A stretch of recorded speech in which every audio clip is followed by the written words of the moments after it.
Bapak Ibu hadirin yang dirahmati Allah Subhanahu wa taala.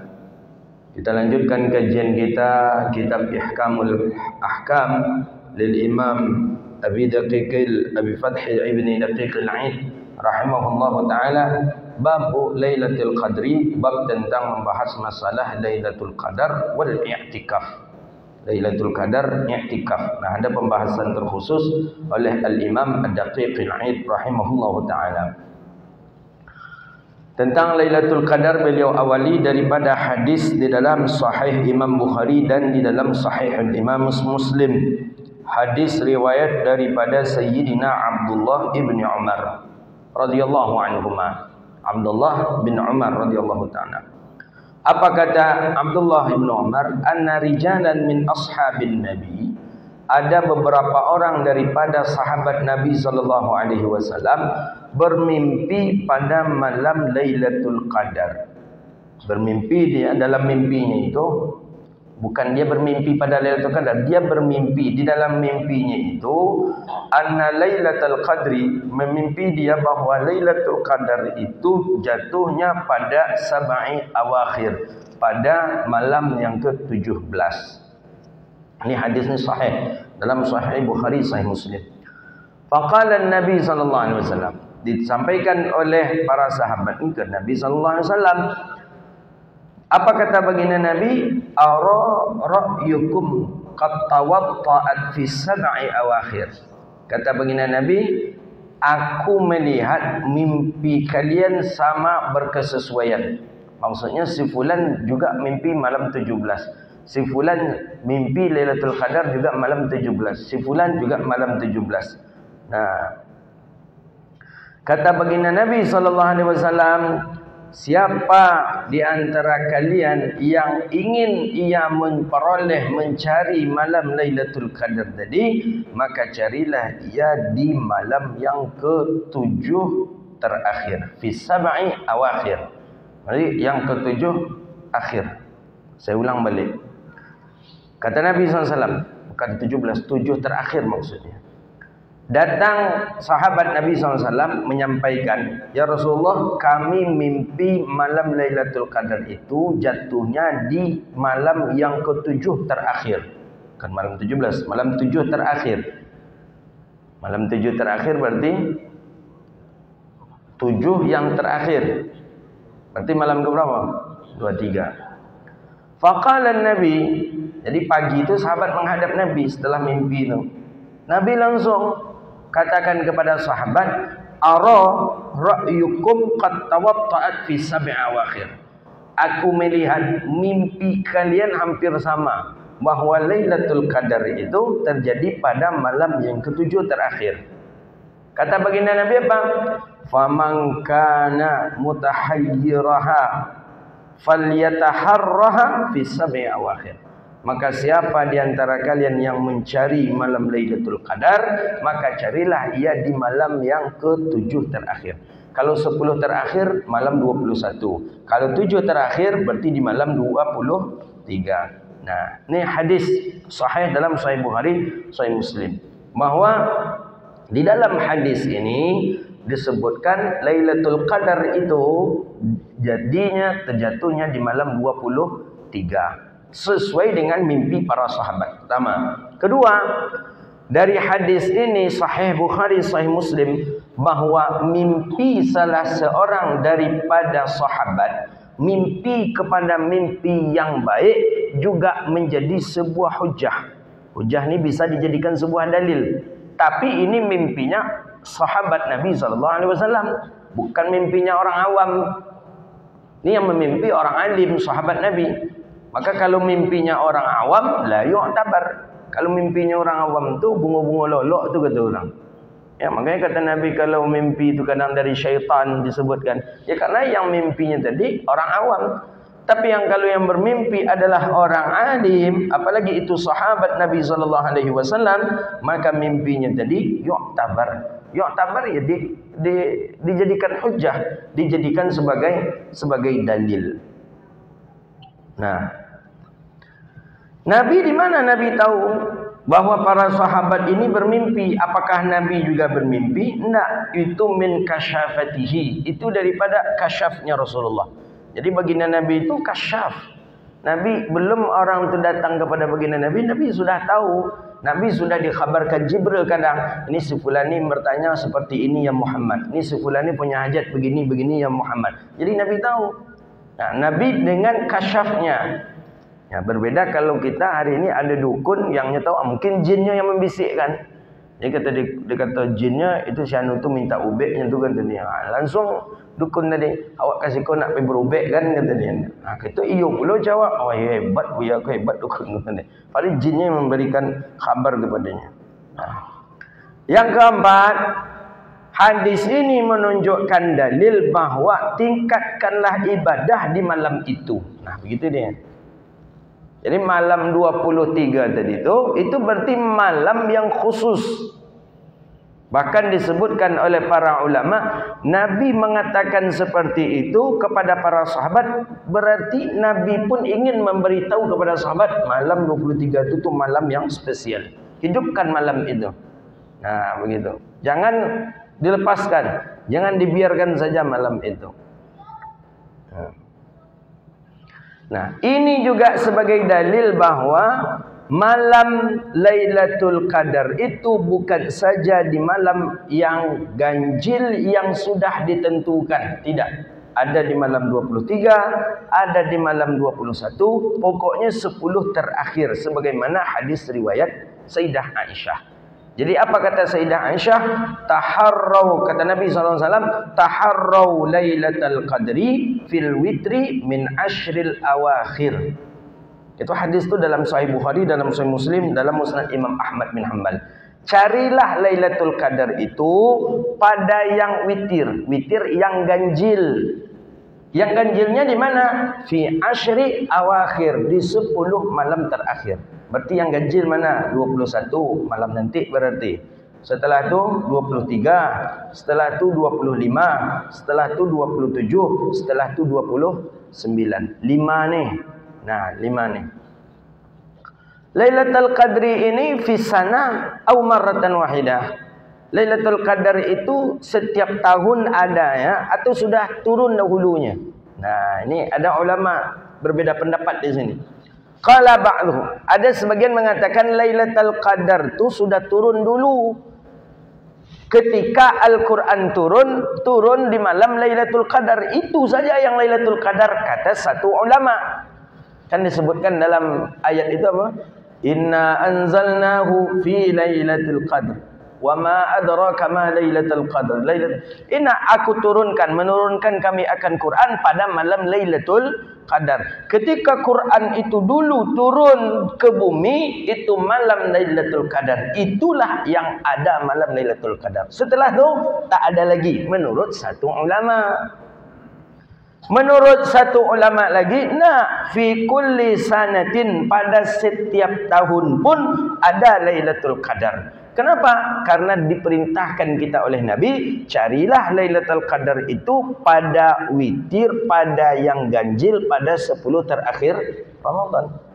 Mana pendapat yang kuat? Pendapat yang kuat, pendapat yang kedua. Setiap tahun tu ada Lailatul Qadar. Begitu dia. Bahkan ada orang setiap malamnya dapat Lailatul Qadar. Iyo Ustaz, iyo. Apa bisa? Lakinya Pak Kadar. Lakinya tu Lailatul Qadar, namanya tiap malam lalu je Lailatul Qadar ibu tadi. Jadi terkejut Ustaz tadi. Jadi kecil ibu tu, ampun nak dalam Ramadan dapat cuma Lailatul Qadarnya Ustaz, kata ibu tadi. Oh, protes Ustaz tadi. Ah, ibu dah ada je ibu orang berduta ibu. Iyo, setiap malam dapat Lailatul Qadar, kecil ibu tadi. Tak ada tu. Iyo, enggak mungkin dah kecil Ustaz. Tadi Lailatul Qadar tu ada dalam Ramadan bu. Indak, ampun tak dalam Ramadan ada je Lailatul Qadar. Tak nak mungkin kok bisa ibu dapat. Kecil ibu tadi laki yang boleh Lailatul Qadar namanya. Jadi Pak Lailatul Qadar tiap malam lah tu. Ibu tadi lalu yang memang beruntung lah ibu tu daripada ibu-ibu yang lain. Nah, dua hadis berikutnya. Jadi gambar kita, ni hadis ya, bahawa Nabi mengatakan ikhtisasuhul ibadah, khususkan waktu kita untuk ibadah di 5 tadi. 21 malam nanti, 23, 25, 27, 29. Sebagaimana hadis riwayat Sayyidatuna Aisyah radhiyallahu taala anha. Nah, kemudian apa kata baginda Nabi? Hadis Abi Sa'id Al-Khudri juga dalam Sahih Bukhari, dalam Sahih Muslim. Insyaallah hadis dalam kitab Ihkamul Ahkamnya hadisnya sahih. Patokannya Sahih Bukhari, Sahih Muslim, kemudian Sahih Sunan, Sunan Abi Dawud, Sunan Tirmizi, Sunan Darimi, Sunan Tirmizi, Sunan Ibnu Majah. Apa kata Abi Sa'id Al-Khudri? Anna Rasulullah sallallahu alaihi wasallam ya'takifu fi ashril awsati minar Ramadan. Fa'takafa 'aman. Hatta idza kanat lailatul 21 wa hiya lailatul lati yakhruju fi sabihatiha min i'tikaf. Qala man i'takafa ma'i falya'takif 10 awakhir. Faqad uritu hadhihi al-lailah thumma unsituha. Waqad ra'aituni asjuda fi ma'i wa tinin fi sabihatiha faltamisuha fi ashril awakhir. Nabi mengatakan, Abi Sa'id Al-Khudri mengatakan Nabi itu i'tikaf itu sudah masuk ke 10 pertengahan sebenarnya. Ini dalam hadis nih. 10 pertengahan Nabi sudah mulai masuk i'tikaf. Tapi ketika mulai masuk 21 malam 21 tu fi sabihi tiha min i'tikaf. Nabi sudah keluar daripada rumahnya untuk i'tikaf. Berarti subuh ni Pak. Subuh ni Nabi tak pulang lagi ke rumah. Subuh ni Nabi sudah menetap di masjid min sabihatiha. Nabi memulai i'tikaf dari subuh. Subuh tu Nabi sudah di masjid. Subuh malam yang ke-21. Subuh nanti lah kan? Subuh nanti. Subuh ini maksudnya. Subuh ini kan malam nanti. Malam 21. 21, 20 malam nanti. 21. Tapi kalau orang nan copek puasa malam 22 lah malam kemarin. Kemudian apa kata baginda Nabi? Man ya'takafa ma'i. Siapa dia yang beriktikaf bersamaku? Jadi Nabi itu iktikafnya tidak ada pulang ke rumah, Pak. Tak ada pulang ke rumah. Kalau gitu iktikaf ada je tapi handphone aktif je. Telefon dek bini pulang bang, nyalah pulang pula. Tolong balik kau, nyalah balik. Tu balik masjid balik. Jadi tak khusyuk iktikaf. Kalau iktikaf tu memang mengkosongkan diri daripada dunia. Handphone tak ada, kemudian kesibukan tak ada, memang fokus dia ibadah. Kata Nabi, siapa yang iktikaf denganku, maka iktikaflah di 10 akhir. 10 terakhir Ramadan. Kata Nabi, faqad uritu hazihi lailah, maka sungguh aku telah diperlihatkan pada malam ini. Ada Lailatul Qadar. Cuma ansinuha, aku pun dilupakan. Jadi ada hikmahnya. Hikmahnya kata para ulama, kenapa Nabi dilupakan balik? Padahal Nabi lah nampak oleh Nabi malam nanti itu Lailatul Qadar. Tapi rupanya dilupakan balik untuk Nabi Muhammad. Kenapa? Supaya jangan orang mempatok hari itu saja Lailatul Qadar. Nah, begitu dia. Tapi kata Nabi, qad ra'aitu nisjudu fi ma'i watinin min sabihatiha faltamisuha fi 10 awakhir, dan aku telah melihat dan aku telah melakukan sujud dengan air yang ada bercampur tanah. Maksudnya ada hujan ketika itu di subuhnya itu fi 10 akhir. Faltamisuha fi kulli witrin, maka berpegang teguhlah pada yang witir, malam-malam witir, malam-malam ganjil. Apa ciri-cirinya? Ini hadisnya sahih. Kata Nabi, famaqaratus sama'u tilkal lailah, turun hujan dari langit pada malam itu. Itu ciri-ciri pertama menurut hadis dalam Sahih Bukhari ini. Jadi kalau hujan dari malam tu, berarti dapat ciri-ciri daripada Lailatul Qadar. Gitu dia. Wa kana masjidun ala arsyin, dan masjid itu dipenuhi oleh air. Ada mengatakan atapnya itu penuh dengan air sehingga meneteslah air daripada ujung-ujung atapnya ketika itu Lailatul Qadar. Fa waqafal masjid, maka kita lakukanlah ibadah itu. Fa absarta ainai, dan aku pun fa abasarat aina ya Rasulullah sallallahu alaihi wasallam, dan aku pun memandang baginda Nabi, wa ala jubhatihi atharul ma', dan aku melihat jubhah tu jidatnya Nabi SAW ada air yang bercampur dengan tanah pada waktu malam 21 itu. Jadi hadis ini malam 21 Lailatul Qadar. Cirinya hari hujan, kemudian tanah pun basah. Dia bukan banjir Pak. Kalau banjir tu lain lagi tu. Nak Lailatul Qadar aja itu kalau banjir itu. Dia sekadar basah saja sehingga baginda Nabi sujud. Dulu mana ada permadani di zaman Rasulullah, mana ada granit, mana ada keramik, mana ada. Sujud ini ke tanah, langsung ke tanah. Kalau hujan berarti basah tanah tadi. Nabi sujud. Ketika Nabi bangkit dari sujud, nampak ada air bekas yang bercampur tanah di jidat Nabi SAW, dan itu pada malam yang ke-21. Hadis di awal Abdullah bin Umar malam 23, hadis riwayat Abi Sa'id Al-Khudri di malam 21. Nabi SAW mendapatkan Lailatul Qadar. Nah, inti daripada beberapa hadis ni, Lailatul Qadar itu adanya di malam-malam ganjil di 10 terakhir bulan Ramadan. Tapi ulama mengatakan bahawa wa yaqin, dan yang lebih yakin sebenarnya dengan Lailatul Qadar, fa innaha fi Ramadan. Dia terjadi dalam bulan Ramadan. Mungkin di malam yang pertama bisa jadi, mungkin di malam yang ketiga, mungkin di malam yang berikutnya, mungkin di malam. Intinya dia adanya di dalam Ramadan. Jadi di luar Ramadan itu tidak ada Lailatul Qadar. Maka dikatakan oleh para ulama apa katanya? Lau talaq, jikalau mentalak seorang laki-laki akan istrinya tapi dengan talak ta'liq. Apa katanya? Anti talikun Lailatul Qadri. Katanya, hai istriku, aku tolak engkau di malam Lailatul Qadar. Itu kata sang suami kepada istri. Bagaimana tolaknya, jatuh enggak? Disebutkan laukana fi Ramadan laujati. Kalau orang berkata, seorang laki-laki berkata kepada istrinya, anti talikun fi Lailatul Qadri.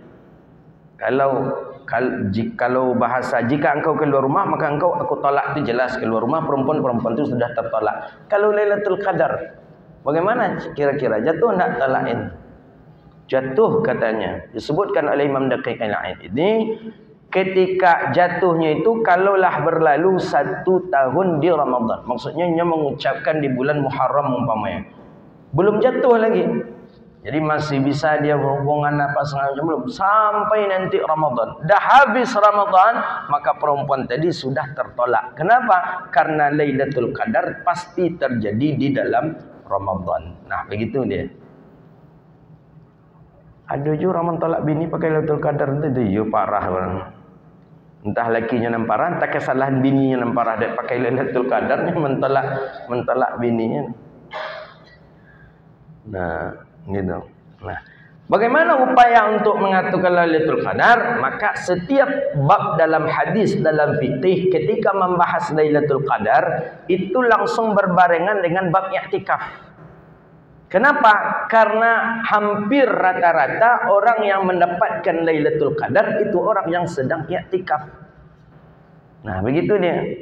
Maka oleh karena itu niatkan setiap kita masuk masjid, niatkan i'tikaf. Kita sedang dalam keadaan beriktikaf. Nah, bahkan ulama mengatakan juga, kalaupun dia tidak i'tikaf, tapi jangan ia sampai meninggalkan solat subuh dan solat isya berjamaah. Subuh dan isya berjamaah itu sudah sama dia mengakukan ibadah di malam-malam Ramadan. Dah dipastikan juga orang itu dapat Lailatul Qadar. Karena kata Nabi apa? Siapa yang solat subuh berjamaah maka dia sama dengan solat sunat 1 malam. Semalam suntuknya solat sunat kalau inya solat subuh berjamaah. Kalau solat isya, man shallal isya'i fil jamaah, siapa yang solat isya berjamaah maka dia sama dengan solat sunat setengah malam. Sekarang kita solat isya berjamaah setengah malam, solat sunat. Kita tambah dengan solat subuh kita berjamaah, dah dapat semalam. Maka orang yang sudah mendapatkan pahala solat sunat semalam suntuk di dalam Ramadan, maka ada peluang dia untuk mendapatkan Lailatul Qadar pada malam itu. Nah, maka jangan tinggalkan. Lihat sisa-sisa lagi ni 10 hari ini, subuh 1, solat isya 1. Jangan tinggalkan berjamaah. Lakukan salat itu berjamaah sehingga kita full mendapatkan perolehan pahala di dalam bulan Ramadan ini. Nah, apa kata Sayyidah Aisyah? Nabi ini i'tikaf kapan? Anna Rasulullah sallallahu alaihi wasallam kana ya'taqifu fi 'ashril awakhir min Ramadan. Bahwa Nabi sallallahu alaihi wasallam itu i'tikaf pada 10 akhir daripada bulan Ramadan. Jadi Nabi iktikafnya Rasulullah ni masuk ke masjid, menetap beliau di masjid itu sampai 10 terakhir, dari 10 awal sampai terakhir daripada bulan Ramadan. Ada dalam satu riwayat itu Nabi itu keluar itu pada hari Syawal setelah selesai solat subuh. Jadilah selesai solat subuh baru Nabi keluar. Untuk apa Nabi keluar pada selesai solat subuh tadi itu? Nah, itu tujuannya untuk mandi, pulang ke rumah, kemudian makan, setelah itu balik lagi ke masjid untuk solat Aidil Fitri. Hatta tawaffahullah, sampai Nabi wafat. Jadi setiap 10 Ramadan terakhir Nabi iktikaf sampai Nabi wafat. Setelah Nabi wafat, siapa lagi yang melanjutkan? Tsumma takafa azwajuhu ba'dahu. Kemudian setelah Nabi wafat, maka iktikaf pula lah oleh istri-istrinya Nabi sallallahu alaihi wasallam. Nah, ini dalil perempuan boleh iktikaf ke masjid. Ini dalil. Istri-istri Rasulullah melakukan iktikaf ke masjid setelah Nabi wafat. Jadi ketika Nabi masih hidup, adakah para istri-istri Nabi ke masjid? Dalam satu riwayat juga seperti itu, bahwa Nabi membangunkan anak, Nabi membangunkan istri, para istri dan anak baginda Nabi sallallahu alaihi wasallam, mereka melakukan iktikaf juga di masjid. Cuma mana yang lebih lama? Lebih lama iktikafnya Rasulullah dibandingkan dengan istri-istri baginda Nabi. Nah, cuman dari hadis ni kan nampak nih, hadis ni dalam Sahih Bukhari ada ini. Tsumma i'takafa azwajuhu ba'dahu. Kemudian i'tikaf pula lah istri-istri Nabi setelah Nabi meninggal dunia. Ini ada ustaz hari ini saya dengar ceramah, lebih baik perempuan tu salat di rumahnya, salat tarawih di rumah daripada dia ke masjid. Lebih baik dia i'tikaf di rumah daripada di masjid. Lebih baik apa lagi? Banyak. Dari salah satu keutamaan tempat saja, masjid jauh lebih mulia daripada rumah kita. Itu pertama. Masjid ada solat sunat tahiyatul masjid. Rumah tidak ada. Masuk rumah walaupun rumah kita mewah, rumah kita megah, tidak ada istilahnya usolli sunatan tahiyatul rumahi lah, kata ini lillahi. Tidak ada. Jauh lebih mulia masjid. Sama. Kedua, orang berhalangan haid tak boleh masuk masjid. Di rumah kita, jangankan untuk berhalangan, hubungan suami istri saja boleh rumah. Nah, maka banyak keutamaan tempat. Kemudian keutamaan apa lagi? Berjamaah. Jumlah bilangan salat berjamaah lebih ramai, itu lebih banyak pahalanya dibandingkan dengan jumlah bilangan salat berjamaah yang sedikit. Jadi ketika kita salat di masjid yang ramai jemaah ya, pahalanya besar. Pahalanya lebih banyak lagi. Apalagi itu bagi si imam dan begitu juga bagi si muazzin. Nah, di sini Al-Imam Daqiqil Aid mengatakan apa? Fihi dalilu ala istiwa'ur rajul wal mar'ah. Ya, fihi dalilu ala istiwa'ar rajul wal mar'ah fi hadhil hukm. Inilah dalil bahwa sama rata kedudukan dalam hukum hal ibadah antara laki-laki dan perempuan. Laki-laki berjamaah ke masjid, perempuan berjamaah juga ke masjid. Mana hadisnya yang lebih kuat lagi menegaskan itu? Hadis sahih dalam kitab Jami'us Saghir fi Ahaditsun Basyirun Nadhir Imam Suyuti. Apa kata Nabi SAW? Idza sta'dzana ahadukum, apabila minta izin anak perempuanmu dan istrimu ke masjid. Kata Nabi apa? Fala tamna'ha. Kata Nabi, jangan engkau larang. Jadi izinkan, silakan, jangan dilarang. Itu hadisnya sahih itu. Mengapa kira-kira istri dan anak perempuan kita ke masjid? Ikut salat berjamaah lah. Ikut mendengarkan majelis ilmu lah. Hadisnya sahih itu. Fala tamna', jangan dicegah. Nah, itu dalil bahwa perempuan pun boleh dia ke masjid. Nah, gitu. Ya, selama tidak mendatangkan fitnah lah begitu. Kalau perempuan ke masjid pakailah minyak wangi yang menyangi baunya, menimbulkan fitnah. Pakailah perhiasan mereka, pakailah apa namanya tu, make up mereka. Asal orang laki-laki bersapuk sehat, sehat. Nah, itu yang cak di rumah. Jangan pergi ke masjid macam itulah. Sebab dia ustaz mereka dipegang, ustaz nak berfoto-foto pula, nak selfie-selfie. Itu fitnah jadinya itu. Beko je lah, tidak. Agak kampung kan. Itu contoh yang mereka malam lakukan ada. Itu kalau saya puasa itu misalkan tak penuh apa tak? Tak penuh macam nak pun nak. Ada lo full nak fullnya betul. Bos nak satu gitu dua. Bos. Dia sakit lah pulang. Ya kan uzur lah ini. Tak ada kait mengaitnya ke Lailatul Qadar. Apa yang kait Lailatul Qadar tak ada disyaratkan mendapat Lailatul Qadar tu salat puasa full, tak ada disyaratkan. Tak ada, apalagi nyom tak puasa tu disebabkan karena uzur, tak ada masalah. Tak ada kait mengait puasa penuh, tak penuh full atau tak fullnya tak ada dan. Tak ada. Jadi ya apalagi kalau orang tadi itu dia uzur, dia musafir, dia nak puasa, atau dia sakit, dia nak puasa. Masih peluangkah dia mendapatkan Lailatul Qadar? Masih ada peluang dia untuk mendapatkan Lailatul Qadar. Nah, di sini disebutkan kalau ketika Nabi SAW sampai Nabi wafat, dilanjutkan oleh isteri baginda Nabi SAW. Pada sallal ghada ja'a makanahu alladhi i'takafih. Jadi ketika setelah selesai salat, nah ya ketika nak melaksanakan salat, Nabi pun balik ke tempat i'tikafnya. Jadi di mana tempat i'tikafnya Rasulullah? Di saf-saf salat kita ini, nah Nabi i'tikaf fi mihrab. Dalam syarahan hadis, Nabi i'tikaf di mihrab, di tempat Nabi salat. Nabi kan selalu jadi imam. Nabi selalu jadi, di situlah Nabi selalu salat.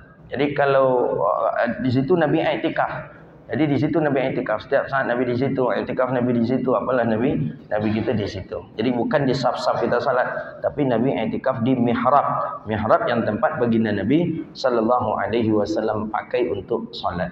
Nah, bayangkanlah tu. Jadi setiap saat dalam 10 terakhir Ramadan tu Nabi di situ saja. Sahnya i'tikaf dengan menunaikan rukunnya. Ada rukun i'tikaf. Nah, i'tikaf ni salah satu perolehan pahala yang besar. Allah ampuni dosa kita selama kita melakukan i'tikaf. Mana dia? Di antaranya rukunnya itu mesti harus ada mu'takif. Orang yang beriktikaf, berarti dirinya. Kemudian apa? Makanuh ini tempatnya. Apa tempatnya itu? Masjid. Masjid tempat i'tikaf. Masjidnya masjid yang mana? Mazhab Maliki mengatakan masjidnya mesti masjid jami'. Mana masjid jami' itu? Masjid awal ussisa fi. Masjid yang awal dibangun di kampung itu. Di daerah itu mana masjid yang awal dibangun? Itu namanya masjid jami'. Ini menurut mazhabnya Imam Maliki. Kalau menurut mazhab kita Syafi'i tidak ada syarat masjid jami'. Pokoknya masjid didirikan untuk Jumat dan diwakafkan oleh pemiliknya menjadi masjid, maka boleh kita i'tikaf di dalamnya. Yang ketiga rukun i'tikaf mesti mukus. Apa itu mukus? Berdiam diri. Maka kalau cenda ulet kambingnya kata orang pula, setiap keluar ayam gadi batolu, tu turun pula balik, tu keluar pula balik, masuk pula balik. Itu tak sah i'tikaf. Mestinya mukus. Mukus ni memang menetap diri. Tak boleh keluar. Dia keluar daripada masjid itu lil hajah, untuk hajat saja. Apa hajat? Buang air kecil, buang air besar, tu namanya qada'ul hajat. Lebih daripada itu, dia tidak keluar daripada masjid. Maka orang itu yang disebut dengan orang yang beriktikaf. Nah, itu ni. Jadi kalau pergi keluar pula buat belanja dulu tu, masuk pula pergi balik, itulah terputus iktikaf itu. Ni ulang balik iktikaf dari awal. Atau pergi pulang gitu dulu, mantan anak pulang sekolah, habis kau balik pula balik, niat awal balik, niat iktikaf balik. Nah, itu dia. Jadi dia mesti harus mukus. Mukus ni menetap. Menetap ni. Nah, yang keempat rukunnya iktikaf ni apa? Ni yang paling penting, an-niyah. Mesti harus ada niat. Nah, makanya tidak ada ibadah itu yang tidak pakai niat. Itu satu saja dia, baca Quran. Baca Quran tu aja ibadah yang tak pakai niat, yang Allah beri pahala apa? Selebihnya ibadah pakai niat. Wudu pakai niat, usolli sunnatan apa? Wudu'a, nawaitul wudu'a. Salat pakai niat, usolli. Apa lagi? Zakat niat. Apa lagi? Haji niat, nawaitul hajjata wa ahramtu biha. Umrah niat, nawaitul umrata wa ahramtu biha. Apapun ibadah pakai niat, termasuk i'tikaf. Nawaitu an a'takifa fi hadzal masjid lillahi ta'ala. Sengaja aku i'tikaf dalam masjid ini karena Allah. Baru dicatat oleh malaikat kita orang yang beriktikaf. Tapi kalau kita masuk masjid tanpa pakai niat i'tikaf, kita tidak dianggap orang yang sedang beriktikaf. Begitu menurut para ulama mengajarkan kepada kita. Nah, kalau Quran kan tak pun baca niat, sah baca Quran kita. Dapat pahala je. Jarang kita dengar orang baca Quran, nawaitu an aqra'ul Qur'ana fardhan lillahi ta'ala. Tak ada. Tapi berpahalakah ketika dia baca Quran? Berpahala. Sahkah bacaan Qurannya? Sah. Nah, tapi i'tikaf mesti dengan niat. Harus ada niat. Maka masjid-masjid yang lama dulu di kampung-kampung kita, di daerah-daerah kita, itu pasti di atasnya itu dekat pintu itu tertulis niat i'tikaf. Nawaitu an, dia Masjid An-Nur sampai sekarang ada tuh, naik eskalator, tertulis di depan tu langsung. Nawaitu an a'takifa fi hadzal masjid lillahi ta'ala. Nah, gitu dia. Jadi kita niat i'tikaf, baru sah i'tikaf kita. Mestikah di Ramadan saja? Nah, nih. Walana Syafi'i dan mazhab Syafi'i wa mazhaban a'immatil fuqaha, dan mazhab daripada beberapa fuqaha mengatakan bahwa tidaklah menjadi syarat bahwa seseorang tu i'tikaf mesti dalam Ramadan. Maka di luar Ramadan pun boleh i'tikaf, tapi memenuhi 4 rukun i'tikaf tadi. Nah, ini kadang ada kesalahan dari masyarakat kita, i'tikaf tu cuma boleh 10 terakhir Ramadan aja. Enggak. Kapanpun ia, setiap dia memenuhi 4 tadi, dia i'tikaf, ada dia punya niat, dia menetap di masjid, maka dia sudah mendapatkan pahala i'tikaf. Maka ketika kita setiap masuk masjid hari Jumat, apalagi laki-laki, kita lama di masjid. Masuk masjid, langkahkan kaki kanan, baca doa masuk masjid, Allahumma ftah abwaaba bi rahmatik. Kemudian langsung pasang niat i'tikaf. Nawaitu an a'takifa fi hadzal masjid lillahi ta'ala. Sengaja aku i'tikaf dalam masjid ini karena Allah. Banyak kita peroleh pahala. Pahala salat kita dapat, pahala duduk di majlis ilmu kita dapat, pahala i'tikaf pun kita dapat. Tapi kalau tak ada niat, ya kita dapatnya pahala salat, pahala duduk di majlis ilmu. Ada satu peluang pahala besar tak kita dapat, itulah pahala i'tikaf.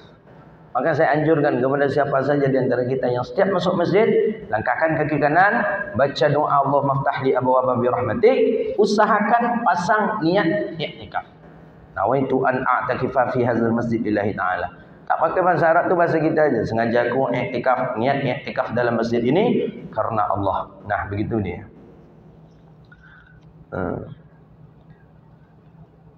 Nah, apa saja yang membatalkan i'tikaf? I'tikaf bisa batal karena setiap ibadah ada rukun, ada syarat, ada makruh, ada membatalkan.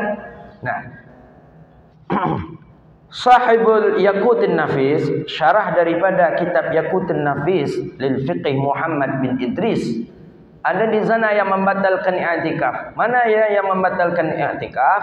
Pertama yang membatalkan i'tikaf adalah orang yang berhalangan atau berhadas besar. Haid. Perempuan tadi sedang i'tikaf, tiba-tiba datang haidnya. Batal i'tikaf. Dia mesti keluar dia. Keluar ya daripada masjid.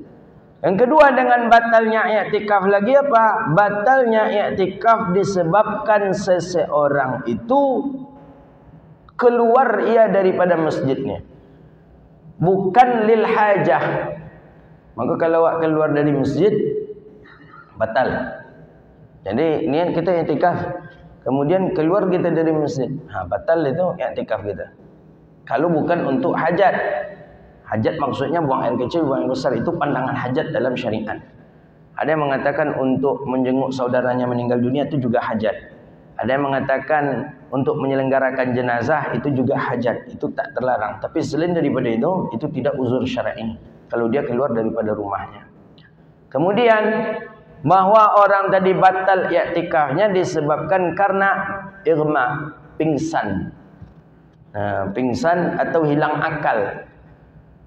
Nah, di sini ulama agak ketat di sini. Makanya tidak ada ulama yang berpendapat orang tidur itu batal i'tikafnya.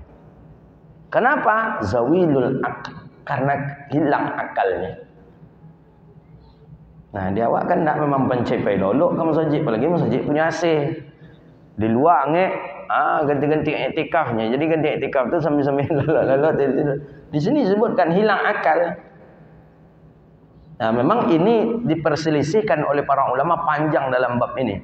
Ulama mengatakan batal i'tikaf orang yang hilang akal, sebagaimana orang yang hilang akal pun batal wuduknya dalam mazhabnya Imam Malik. Imam Malik yang mempertahankan itu. Kalau dalam mazhab kita Syafi'i, orang hilang akal kan disebabkan karena tidur kan tidak batal wuduk. Tapi kalau hilang akal disebabkan mabuk, batal wuduk. Tapi dia hilang akal disebabkan karena tidur. Tidurnya pun tidur yang tetap. Dalam mazhab kita Syafi'i tak batal wuduk. Dia tidur, duduk. Tidur berapa jam pun tidur. Tak bergerak-gerak, tak bergeser pinggulnya dari lantai. Wuduknya tidak batal. Begitu dalam mazhab kita Syafi'i. Tapi kalau wuduk, tapi kalau dia duduk, tidur, tapi bergeser pinggulnya tadi, pantatnya tadi dari lantai. Walaupun terangkat sedikit saja. Batal wuduknya. Itu dalam mazhab kita Syafi'i. Dalam mazhabnya Imam Maliki, tidur dalam keadaan tetap atau tidak tetap kedudukan pantatnya dari lantai, wuduknya tetap batal. Karena ada hadis Nabi, kata Nabi apa kata Rasulullah SAW, "Idza nama ahadukum falyatawadda." Apabila tidur salah seorang kalian, maka hendaklah dia mengambil wuduk. Maka disebutkan oleh beliau bahawa orang yang i'tikaf ketika hilang akalnya, maka batallah i'tikafnya. Tapi kalau dalam mazhab kita Syafi'i tidak. Kemudian apa lagi? Wal murtad, naudzubillah, murtad ya. Batal. Kemudian janabah, junub. Junub. Kok bisa junub? Iya. Makanya karena tidur tadi itu juga. Lalu kemudian itu. Mimpi basah. Mimpi menjek batang pinang. Naik pesawat. Itu senang i'tikaf. Jadi apa caranya? Keluar dari masjid, mandi dia dulu, sucikan balik, ulang niat i'tikaf kembali. Nah, begitu dia. Ya orang haid tak boleh dia masuk masjid pun, orang haid tak boleh. Boleh Ustaz selama tak mengotori masjid. Enggak. Bukan karena takut mengotori masjid itu. Kalau takut mengotori masjid itu sudah canggih sekarang alat sekarang. Namunya aja lebih tukar-tukar namunya gini. Ada yang bisa pakai sekian jam, ada yang bisa dicoba praktek diisi dengan ember, tak tembus-tembusnya. Jadi mengotori masjid itu agak sedikitlah berkemungkinan mengotori masjid itu kalau untuk zaman kita sekarang tidak ada. Tapi larangan itu kenapa? Ya karena memang perempuan itu kondisinya, perempuan itu sedang dalam keadaan berhaid, dia itulah yang terlarang untuk masuk masjid. Hadis kan jelas dipertegas oleh Sayyidah Aisyah ini. Di dalam hadis Sahih Bukhari, dalam Sahih Muslim. Apa kata Sayyidatuna Aisyah? Apa katanya di dalam riwayat hadis? Annaha kanat rajul. Sayyidah Aisyah pernah menyisirkan rambut Nabi SAW. Ini dalam Ramadan, di 10 terakhir Ramadan. Wahiyya haidun. Dan Sayyidah Aisyah dalam keadaan haid. Menyisirkan rambut bagaimana? Dari luar. Nah, tengok saking mesranya Nabi dengan istri. Nabi i'tikaf. Nabi tak mau membatalkan i'tikafnya. Nabi tak mau pulang ke rumah. Datang Sayyidah Aisyah. Dipanggil Nabi Sayyidah Aisyah. Ya Humairah. Ya Aisyah, ya istriku, kata Rasulullah SAW. Dibawa oleh Sayyidah Aisyah. Sayyidah Aisyah faham. Faham Sayyidah Aisyah. Nabi memanggil, ini ada sesuatu. Langsung ambil sisir. Sisir, tarajuli. Di dalam hadis itu tarajuli. Jadi Nabi keluarkan kepala Nabi dari jendela.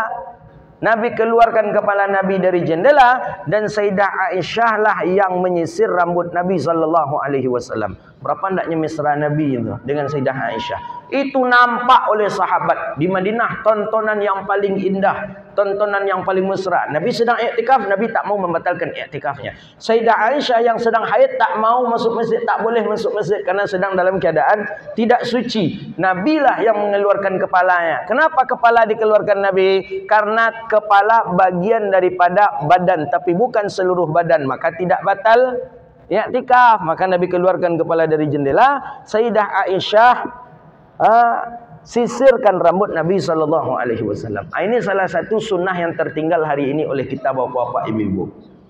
Awak kau sibuk di sunnah, janggui aja, Sarawak cingkrang aja, itu aja kita sibuk. Menyisirkan rambut suami itu sunnah aja tu ibu-ibu. Pernah tak apa-apa disikirkan rambut lelaki? Kalau alun, minta lah bekol. Malu awak cik bini, wala bercucu. Dia lah aku sunnah, kau sunnahnya. Kau yang sunnah tu. Kan malu tak? Sikirkan gitu. Ini yang terlupa, yang tertinggal ini. Wah, Masya Allah. Kalau membaca hadis tentang mesranya Nabi dengan istri-istri baginda Nabi, luar biasa, Masya Allah. Wahya fi hujratiha yunawiluha ra'sahu. Nabi yunawil Nabi keluarkan boleh. Makanya dari sini apa dengan tangan? Hadha dalil ala taharatil badanu lil haid, walakin al-hukmu 'alaiha. Katanya di sini apa? Ini dalil suci badannya perempuan haid, tapi hukum yang mengatakan bahawa dirinya yang bernajis. Hukum kalau badannya bersih, tidak ada najis di perempuan itu. Maka ketika Nabi SAW mendekati, memegang Sayyidah Aisyah, dia sedang dalam keadaan haid. Ya Rasulullah, jangan pegang aku, aku sedang haid, seakan-akan Sayyidah Aisyah mengatakan dirinya najis. Kata baginda Nabi, engkau tidaklah najis. Maka di sini disebutkan suci, badannya bersih. Perempuan haid, badan bersih, tak ada bernajis. Tapi hukumlah yang menghukumnya dalam keadaan najis. Itu saja nih. Makanya tidak ada ilatnya sedikit pun kau takut mengotori masjid apa semacam. Tidak, bukan itu. Karena memang hukum di diri perempuan yang haid itulah terkandung hukum larangan dia untuk masuk ke dalam masjid. Kenapa Nabi meminta untuk disisirkan ini? Nabi rindu kepada istrinya. Maka ini salah satu dalil. Orang yang sedang melaksanakan i'tikaf orang yang melakukan i'tikaf hendaknya ia menyampingkan masalah duniawiyahnya. Ya, termasuklah di situ tu menggauli istri.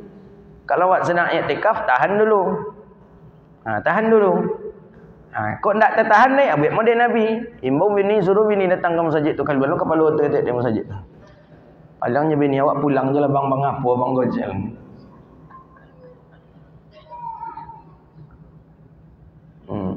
Wala yadkhulal baita illa li hajatil insan. Nah, itu dia. Hadis terakhir. Qala qultu ya Rasulullah, hadis daripada Sayyidina Umar bin Khattab, hadis dalam Bukhari Muslim. Ya Rasulullah, inni kuntu nazartu fil jahiliyah. Aku bernazar di zaman jahiliyah an a'takifa lailah, bahwa aku i'tikaf pada malam hari. Sayyidina Umar jahil lalu masuk Islam nyulah bernazarnya.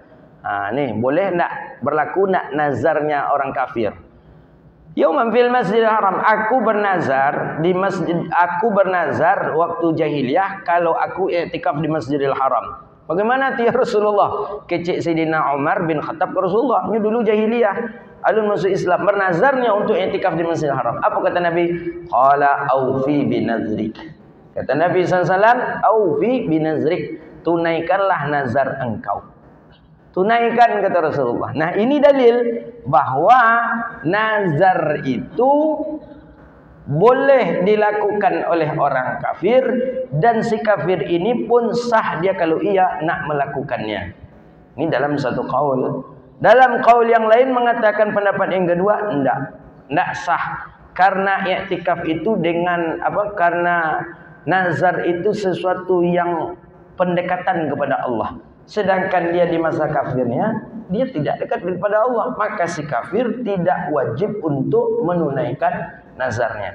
Tapi di sini Nabi memandang Sayyidina Umar berjanjinya ketika kafir, tapi menunaikannya ketika dia Muslim. Maka wajib dia untuk menunaikan. Aufai binazrik, tunaikanlah dengan janjimu. Hadza wabillahi at-taufiq.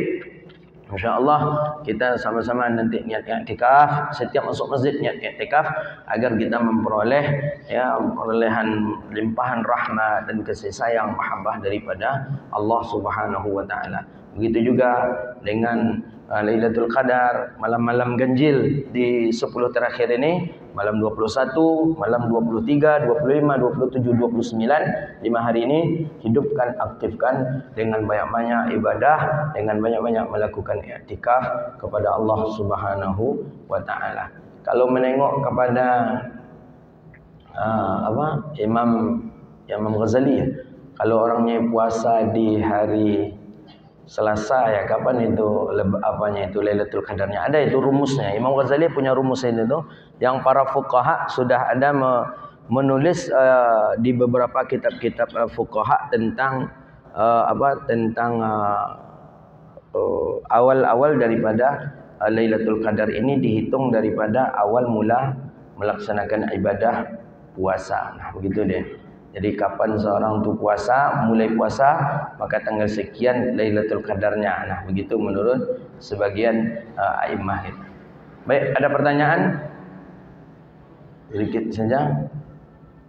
Kalau ada silakan. Kalau tak ada kita tutup majelis ini. Silakan.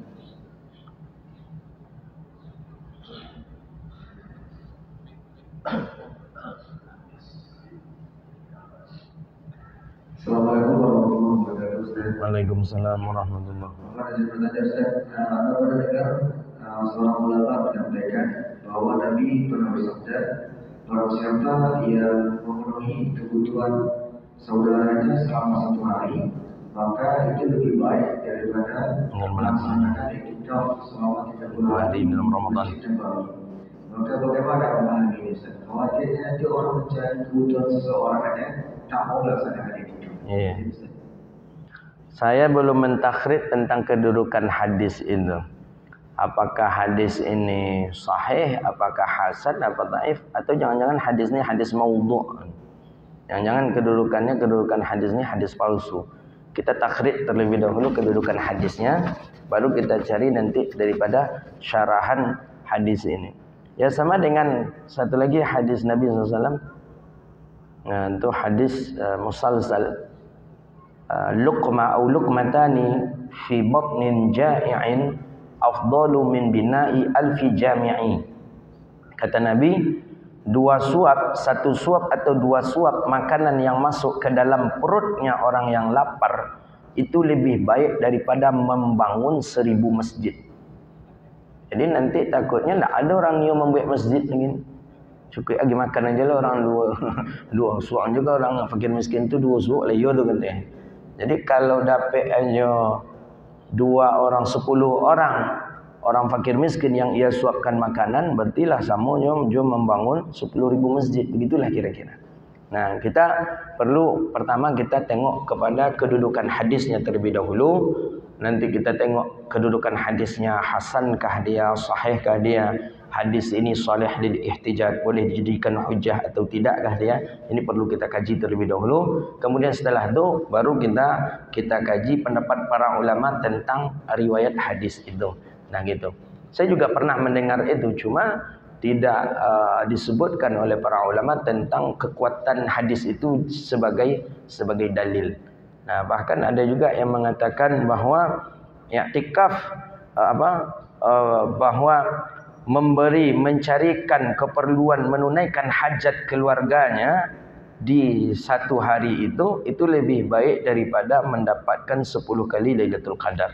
Nah, ini kan perlu kita kaji asal muasal kalimat itu. Nah, betul nak ni dari Rasulullah, betul nak ni daripada sahabat, daripada tabi'in. Atau jangan-jangan daripada Yahudi yang memalsu-malsukan perkataan Nabi sallallahu alaihi wasallam. Ya, seperti apa perkataan Yahudi? Yang ketika Yahudi berdagang ketika Yahudi berdagang di pasar di Madinah. Mereka berdagang di Madinah menjual sayur. Di situ pedagang menjual sayur, di sini pedagang menjual sayur. Ini muslim, itu Yahudi. Sama-sama dagangannya sayur. Tomat, kentang, wortel, kemudian terong. Terong muslim ini cepat habisnya. Terong Yahudi ini belum habis-habisnya. Jadi kata Yahudi kepada muslim, kalian mengapa juga beli terong lagi? Kata Yahudi ini, Nabi kalian kan pernah mengatakan, man akala badzinjana dha'afa zakarahu. Siapa yang makan terong, lemahlah syahwatnya. Bertanya ke siapa? Nabi tak ada lagi. Nabi sudah wafat. Nabi sudah meninggal dunia. Akhirnya antara sahabat dengan sahabat saling bertanya, betul tak kalian pernah dengar hadis ni? Betul tak kalian pernah dengar hadis ni? Betul tak kalian? Tak ada satupun sahabat yang pernah mendengar hadis itu dari Rasulullah. Hadis itu dibuat-buat Yahudi. Nah, man akala bazinjana dha'afa zakarahu. Siapa yang memakan terong, lemahlah syahwatnya. Important kalau makan taruang. Kata Yahudi tadi. Mana pula orang sesuk taruang aja sambalnya. Anaknya 2 boleh orang, 3 boleh orang, 4 boleh orang. Kini lain tak ada taruang anak, berdua, bertiga. Nah, jadi jangan disebut pula karena jangan disalahkan terong. Nah, jadi Yahudi ke penuh. Kita perlu kita lihat dahulu takhrij hadisnya terlebih dahulu. Hadis ni kedudukannya seperti apa? Kita tengok cara ulama mensyarahkan daripada hadis itu. Jadi munculnya jawaban ulama ini dikarenakan ada seseorang yang berkeluh kesah, bersedih hati dia karena dia tak mampu beritikaf karena jadwal kerja ataupun lemburnya. Hasil dia tak mampu melaksanakan itikaf. Kalau misalnya dia itikaf nanti dia potong gaji dan sebagainya. Maka pertanyaan ini diajukan ke ulama sampaikan yang demikian untuk menghibur dirinya. Nah, saya gimana Ustaz? Kalau misalnya ada orang bertanya demikian, terus kita memberikan jawaban dengan hadis ini untuk memberikan pengertian bahwa ini bisa digunakan atau bagaimana? Nah, kita makanya tadi kita harus berhati-hati juga kita memberikan jawaban kepada orang yang bertanya ini, apalagi mengatasnamakan Rasulullah. Kita harus pastikan dulu, ini betul tak dari Rasulullah? Atau jangan-jangan ini bukan ucapan Nabi. Nah, kita berbahaya. Salah satu 3 yang tidak dapat baun surga itu siapa dia? Man kadzdzaba alayya, kata Nabi. Orang yang berdusta terhadapku, kata Nabi. Nabi tak mengatakan apa-apa. Kemudian dia sebutkan itu ungkapannya Rasulullah sallallahu alaihi wasallam. Jadi balik tadi ke pangkal masalah tadi bahwa kita pastikan dulu betul-betul bahwa ini hadisnya Rasulullah. Baru kita beri jawaban kepada mereka, ini hadis Nabi SAW, mungkin solusi ini bisa anda amalkan. Bisa saja. Tapi pastikan dulu kalau itu adalah hadisnya Nabi SAW. Kalau tidak, itulah. Salah satu di antara 3 yang tak dapat baun surga, kata Nabi itu, man kadzdzaba alayya, orang yang berdusta dia terhadapku. Nabi tak pernah mengatakan apa-apa, kemudian dia buat pula ungkapan itu. Jadi, ada kesimpulan itu bahwa awal puasanya hari Senin, itu menurut Imam Ghazali itu Lailatul Qadarnya malam 21. Kalau awal puasanya hari Selasa, itu malam Lailatul Qadarnya malam 27. Ini ijtihadnya Imam Ghazali maksudnya. Nah gitu. Kita awal puasa hari apa? Selasa. Menurut Imam Ghazali malam 27. Tapi menurut Imam Ibnu Arabi, orang yang puasanya hari Selasa, Lailatul Qadarnya 25. Malam 25 itu menurut Imam Ibnu Arabi. Menurut Imam Ghazali, malam 27. Jadi malam 25, 27 pakai waktu itu untuk ibadah. Nah, begitu dia.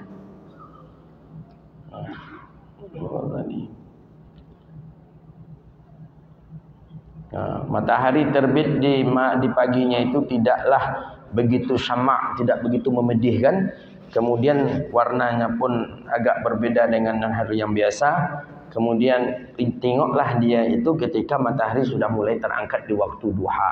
Nah, tengok di waktu duha macam mana kira-kira apa bentuk matahari tadi, tidak menyengat, tidak memedih panasnya. Nah, maka bisa jadi itu ijtihad bahwa malamnya itu adalah Lailatul Qadar. Kalau tidak buat aja nama dia amak tadi itu nama dapat Lailatul Qadar tiap malam. Jadi laki Lailatul Qadar namanya tiap malam dapat Lailatul Qadar. Baik, itu kajian kita, mudah-mudahan bermanfaat dan Allah berkahi kehidupan kita dunia wal akhirah, dan mudah-mudahan Allah anugerahkan pula kepada kita mendapatkan malam Lailatul Qadar. Rabbana atina fid dunya hasanah wa fil akhirati hasanah wa qina adzabannar.